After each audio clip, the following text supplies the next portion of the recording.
थोड्याफार प्रमाणातील पाऊस सोडला तर राज्यात सर्व जिल्ह्यांमध्ये दुष्काळाची तीव्रता चांगलीच वाढली आहे। अहमदनगर जिल्ह्यातील राहुरी तालुक्यातील बऱ्याच ठिकाणी पिण्यासाठी पाणी देखील नाही।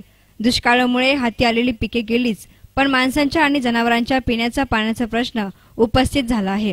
तालुक्यासह जिल्ह्याचा जीवनदायिनी म्हणून ओळखल्या जाणाऱ्या मुळा धरणातून डाव्या कालव्यातून पिण्याच्या पाण्यासाठी आवर्तन सोडण्याची मागणी सध्या जोर धरू लागली। गेल्या अनेक दिवसांपासून डाव्या कालव्यातून पाणी न सुटल्याने परिसरातील विहिरींच्या आणि बोरवेलच्या पाणी पातळीत घट झाली।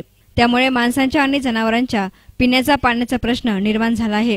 त्यातच मुळा धरणातून जायकवाडी धरणात पाणी सोडलं जाणार असल्याने याबाबत स्थानिक स्वराज्य संस्था, सोसायट्या आणि नागरिकांनी याबाबत हरकती घेतल्या आहेत।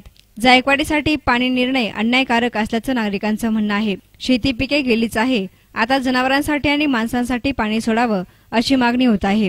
त्यामुळे संबंधित प्रशासनानं याबाबत लवकरात लवकर निर्णय घेण्याची गरज आहे। याविषयी शिवाजी डवले आणि प्रकाश भुजाडी यांनी आपली प्रतिक्रिया व्यक्त केली। आज खऱ्या अर्थाने मुळा धरण म्हणजे आपल्या इरिगेशनला मोर्चे काढून उपयोग नाही, आणि तसं पाहिलं तर मोर्चे काढायची गरज नाही। आज तालुक्याचा आमदारच भाजपचा आहे, सरकारवरती भाजपचं आहे, मोर्चे काढायची गरज नाही वास्तव आहे तो।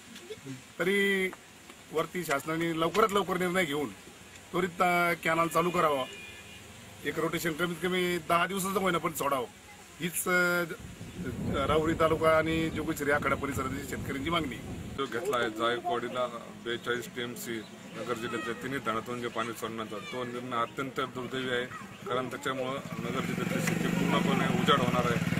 म्हणजे 30% जे पिकं आज जे हिरवे दिसतात नगर जिल्ह्यामध्ये ते सुद्धा एकदम आता सुकू लागली आहे, आणि हे जो शासनाने निर्णय घेतलाय त्याच्यामुळे नगर जिल्ह्यातली शेती पूर्णपणे उजाड होणार आहे। त्यासाठी आम्ही सर्व जिल्ह्यातून तालुक्यातून प्रत्येक गावातल्या सोसायटीने हरकतीचं मोहीम चालू केलं आहे, आणि आमच्या जोगेश्वरी सोसायटीने हरकत त्याच्यावर घेतली आहे।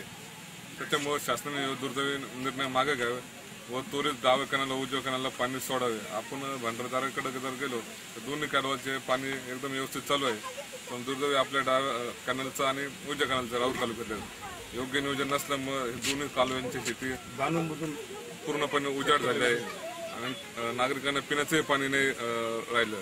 त्याच्यामुळे निदान पिण्याच्या आणि गायांच्या चाऱ्यासाठी पिण्याचं पाणी सोडावे हीच आम्ही शासनाला विनंती करतो। न्यूज रिपोर्टर सुनील भोंगळ, एस9 मीडिया, राहुरी।